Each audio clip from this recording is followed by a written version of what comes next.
Caleb is an ordinary streetwise guy who sells sneakers and keeps a whole zoo of exotic animals at home. The newest addition to his collection is an unusual desert spider, which, however, soon breaks free and begins to multiply rapidly, mutating and growing in size in the process.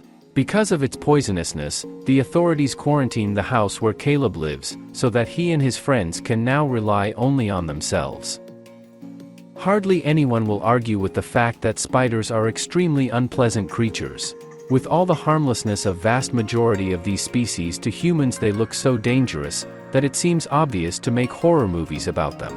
Nevertheless, there are not so much horror movies about spiders.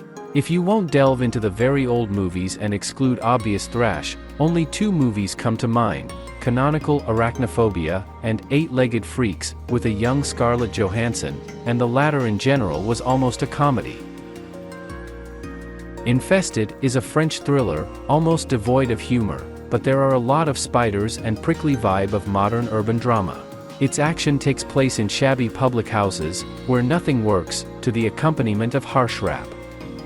For director Sébastien Vanicek, this is the first full-length feature of his career, and he demonstrates extremely confident work with the form. The picture is very rich and atmospheric, the action is dense, the editing is brisk, and the tense moments are perfectly framed. But the form, unfortunately, is not everything, and Infested has a couple of fundamental problems that can't be fixed by any visual tricks. One of the main prerequisites of monster horror movies is clear and understandable rules of the game. For example, in the popular Tremors franchise, subterranean worms could sense ground vibrations, so anyone who stood on the ground was a target. Thus, the authors get at the disposal of a kind of conductor's wands to control the emotions of the viewer. We clearly understand when the characters are in danger, and talented directors build around these moments the main suspense. In Infested, this moment is undercooked. It's unclear when the spiders attack and when they just hang in the corners. All we know is that they freeze in the light, but periodically even this rule does not work, so when the spiders take over the building, we have to worry for the characters constantly, and constantly, without pronounced strengthening and weakening of the grip. In horrors, in fact, inevitably means a decline of interest, which happens in the final, third act. The second problem with Infested lies in its characters. Essentially, they are ordinary guys and girls who are trying to survive. They have difficult relationships within the company, there are unresolved conflicts and tension, so in the sense of dramaturgy everything is correct and clear here.